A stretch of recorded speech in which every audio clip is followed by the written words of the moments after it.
Processo acho que do Supremo Tribunal Federal. Acho que essas questões estão superadas, né? O Supremo já se debruçou sobre isso, aí foi o pleno todo que achou por bem julgar os processos de condenação do 8 de janeiro na corte. Superado, né? Desculpa, Amanda, superado por quem está passando o pano para o Supremo Tribunal Federal, que nunca vai ser meu caso. Você acha certo uma esposa de um ministro do Supremo Tribunal Federal ter um contrato de 129 milhões com um banqueiro? Tudo isso foi questionado longamente, intensamente pela imprensa, pode ter certeza. Candidato, deixa eu só Não, mas fazer... eu pergunto a sua opinião, você acha certo? Se você se acha no direito, Amanda, de fazer análises ou até mesmo afirmações, tentando desfazer as minhas que estão baseadas na Constituição, eu também tenho o direito de lhe fazer perguntas. Não estou desfazendo as suas.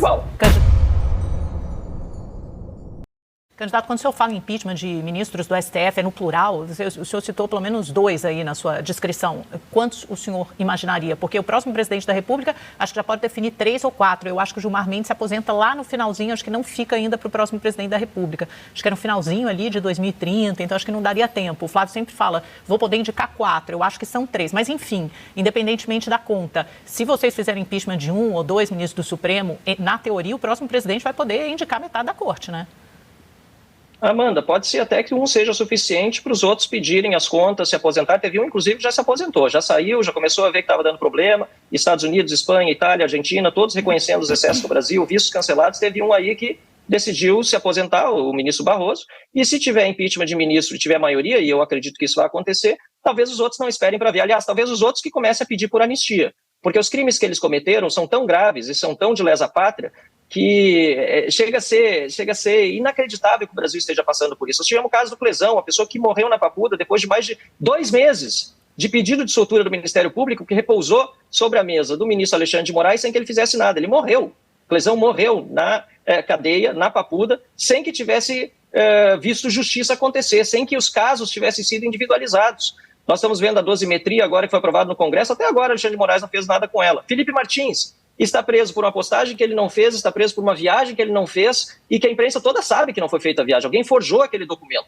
Como pode uma pessoa dessas hoje estar presa no Brasil e o responsável por isso não responder? É que, então, eu acho que tem de haver decisões foram referendadas por toda a turma, né? Às vezes é uma decisão tomada pelo Alexandre de Moraes, mas que é confirmada pela primeira turma do Supremo. A gente tem que, normalmente, muitas dessas decisões são confirmadas pela Corte, né? A primeira turma do Supremo tem sido chamada de Câmara, né? Câmara de Gás, porque ali é o seguinte, ali todos indicados pelo Lula, todos ali, fora o próprio Alexandre de Moraes, que de qualquer maneira também tem feito esse serviço sujo do governo Lula. Então, quer dizer, ter sido referendado pelo ex-advogado do Lula, ex-ministro do Lula.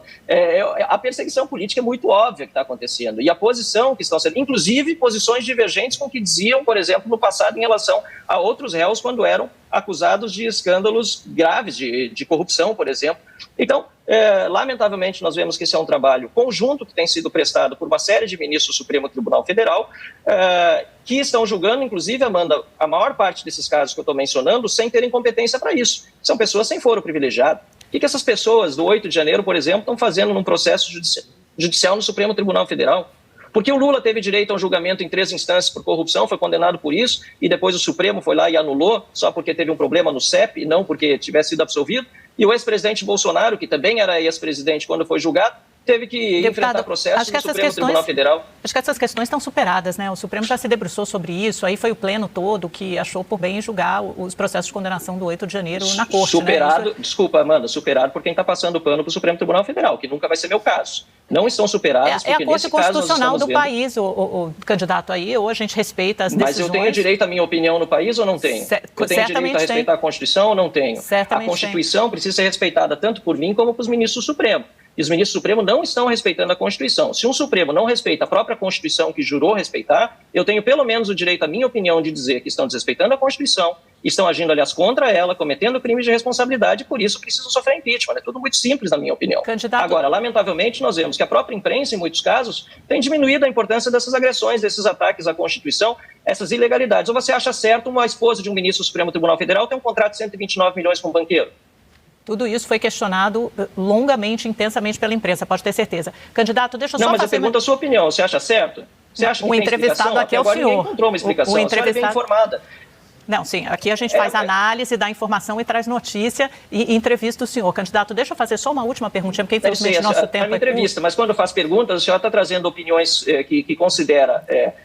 como se diz, peremptórias, que não cabem em discussão, o que não cabe para quem está entrevistando. Quem está perguntando faz pergunta. Agora, se você se acha no direito, Amanda, com todo o respeito que eu tenho, de fazer análises ou até mesmo afirmações tentando desfazer as minhas que estão baseadas na Constituição, eu também tenho o direito de lhe fazer perguntas. Não estou desfazendo as suas. Igual. Candidato, vamos seguir. Eu não estou desfazendo as suas. Eu só coloquei uma informação que, aliás, é um fato, que o Supremo Tribunal Federal já se debruçou sobre essa questão do foro adequado para julgar os condenados pelo 8 de janeiro. E o Supremo não pode rediscutir o foro adequado? Se o Supremo não pode rediscutir, eu não posso ter a minha opinião. Eu sou deputado federal. É engraçado que, como deputado federal, eu não posso, inclusive, aprovar uma lei na Câmara que está respaldada pela Constituição e passar pelo Senado e talvez ser sancionada pelo presidente ou vetada e depois derrubada, e questionar uma decisão monocrática de um ministro que sozinho derruba tudo que a gente faz. Candidato, isso é um absurdo. É porque para ter um impeachment você precisa ter um crime muito objetivo ali na lei, como um crime de responsabilidade. Não bastam só as assinaturas necessárias. Talvez seja um pouco mais complexo do que isso. Não pode ser só por uma diferença de interpretação das leis. Agora, mas quando o senhor citou dois...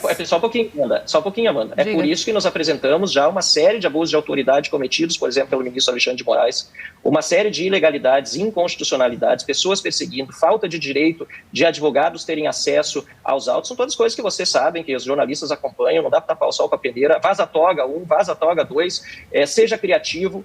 O ministro Alexandre de Moraes pedindo para o seu assessor criar provas, e em tudo mensagens que foram veiculadas pela própria imprensa, grandes meios que, pelo menos, se declaram insuspeitos. Então, o número de crimes cometidos, o tanto de ilegalidades, inconstitucionalidades se assomam de tal forma que é inacreditável que o Brasil ainda esteja amordaçada por uma corte que já não é mais jurídica, é uma corte política e no pior sentido desse termo, porque tem trabalhado de forma autoritária e ameaçado a nossa democracia, como, parafraseando alguém aí, nunca antes se viu na história desse país, pelo menos desde 1988, a decaída da democracia brasileira é muito clara.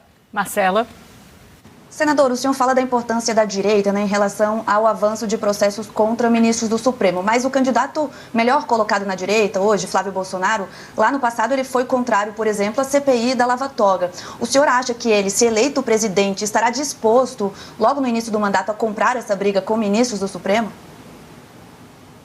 Marcela, eu tenho visto que a prioridade do próprio presidente Bolsonaro é eleger maioria no Senado. E o presidente Flávio Bolsonaro, o candidato a presidente Flávio Bolsonaro, assim como o candidato a presidente Romeu Zema, tem tratado desse tema como prioritário. Eu tenho convicção de que nós precisamos eleger maioria do Senado, porque mesmo que um presidente trate esse tema como prioritário, o que nós precisamos é de maioria no Senado. Nós precisamos ter 41 senadores de direito.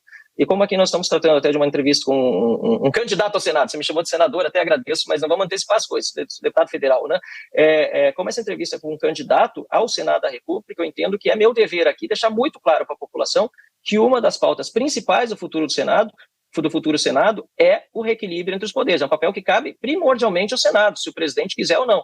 Até porque hoje, com a situação que nós vemos, você pode botar um santo de presidente da República, uma pessoa que está acima de qualquer suspeita, que ele não vai governar com o Supremo que tem. Aliás, talvez pior. Quanto mais honesto, pior para o presidente no Brasil governar. Porque nós estamos vendo o que está acontecendo hoje com o caso do Lula. A imprensa divulgava muitas vezes, quase diariamente, que o presidente Bolsonaro tinha 24 ou 48 horas para dar uma explicação para o Supremo.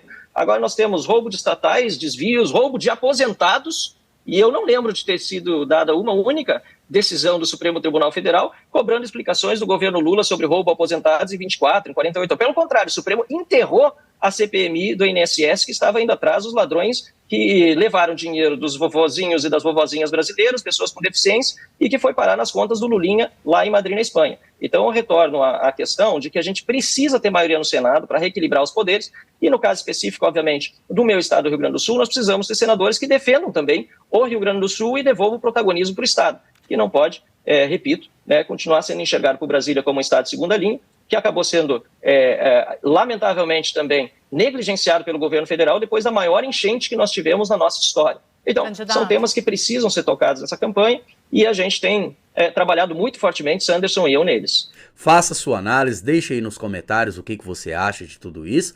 E mais gratificante ainda, se você puder deixar o seu like, tá bom? Desejo vocês aí uma excelente terça-feira, um abraço a todos vocês e até o próximo vídeo.